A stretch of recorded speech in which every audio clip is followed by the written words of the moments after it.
Welcome to Grow With Me. I'm Jeff. I'm not an expert, just a learner sharing what I found meaningful.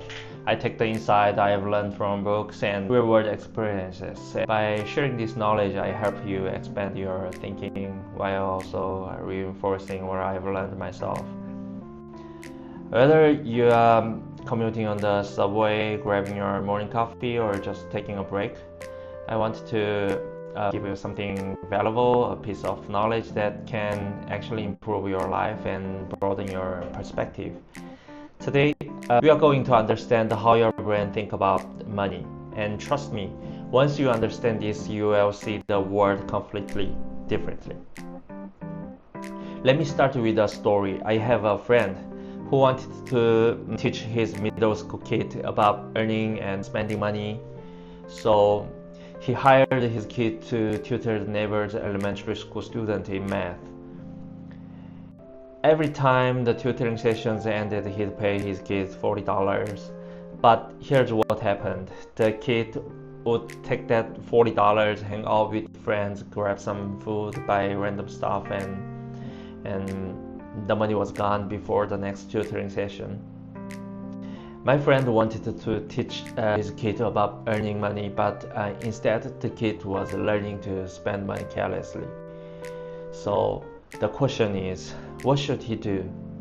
To solve any what should I do question, you first need to understand the root cause, and the root cause here is this. The money my friend gave his kid was being placed into what we call the pocket change mental account. And in most people's minds, pocket change is meant to be spent freely. Let me introduce you to a concept called mental accounting. What is mental accounting?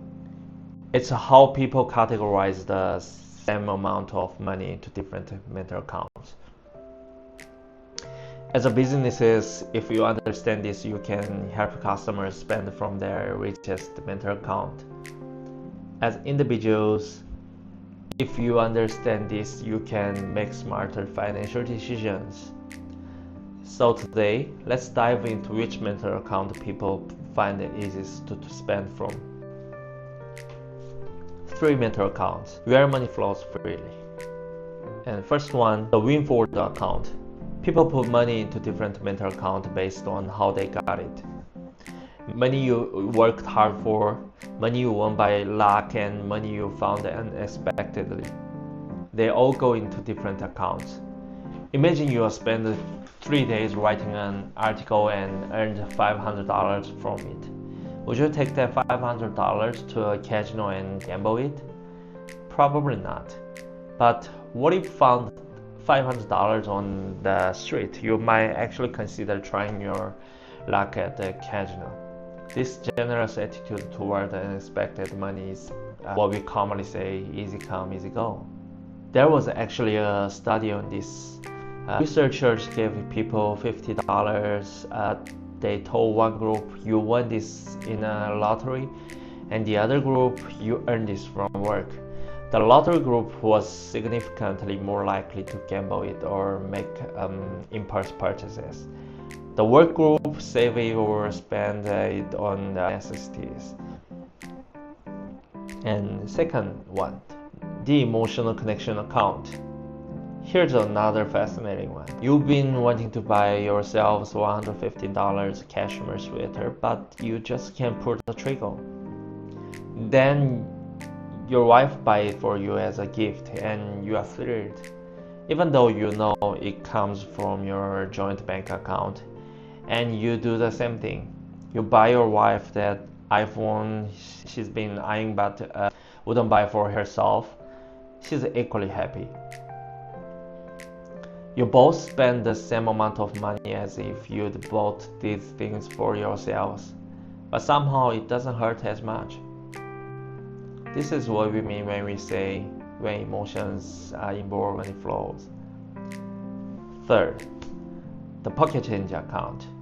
If you have a $100 bill in your pocket, you don't really want to break it, right? Because once you break it, the money disappears fast. That $5,000 in your bank account earmarked for a new TV, you won't touch it. But that $500 in your wallet, you might spend it without too much guilty. Why?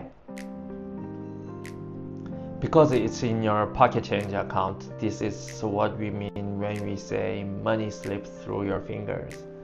So, what should my friend do?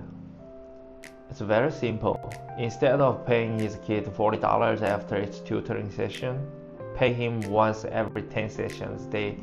That way the kid receives $400 at once.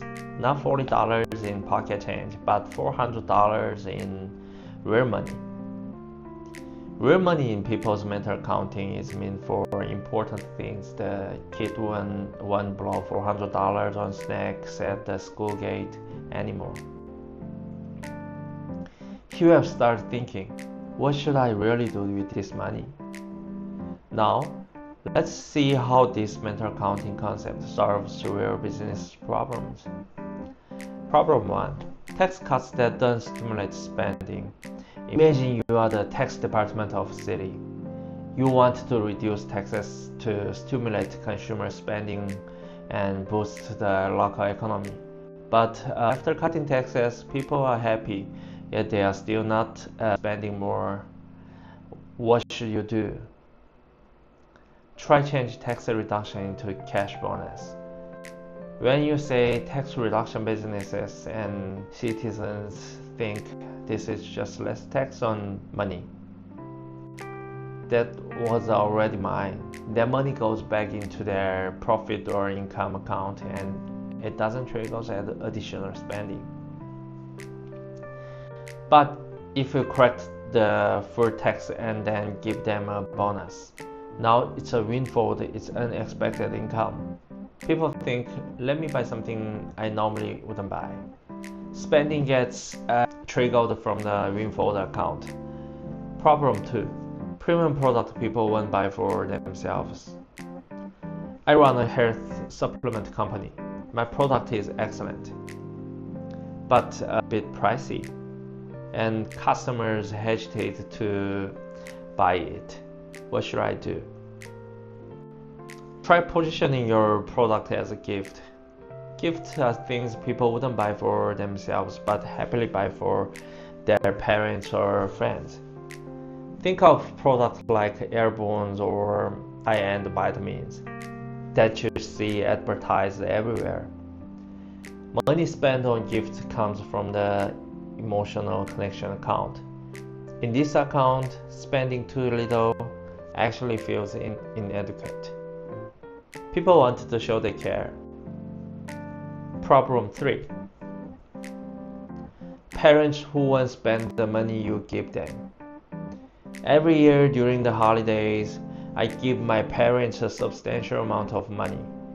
But year after year, they just save it and refuse to spend it on themselves. I want them to enjoy it and treat themselves well. What should I do? Flip the strategy we used for the kid. Instead of giving them one large sum of real money, give them smaller amount more frequently. When you give them a large sum once a year, it goes into their important money account. Money means for big things like saving for their grandchildren, but if you give them smaller amounts regularly, that money goes into their pocket change account and they will feel much more comfortable spending it on themselves. So remember, give kids large sums, give elderly parents small sums. Let's bring this all together. The mental account where people spend money most easily. The windfall account, easy come and easy go. The emotional connection account, where emotions are involved, money flows. The pocket change account, money slips through your fingers. Understand these accounts change everything. You will see it through marketing tactics, You will understand why you make the financial decisions you do. You will understand other people's behavior around money. Here's what I want you to think about. Can you identify an example where businesses make you spend from these mental accounts? Or do you know about other mental accounts where people spend money easily? I'd love to hear your thoughts. Share your insight in the comments below. And if you found this valuable, share it with someone who could benefit from understanding how their brain think about money. That's it for today. I'm learning and sharing what I learned. The more we share, the more we all grow. See you next time. Thank you.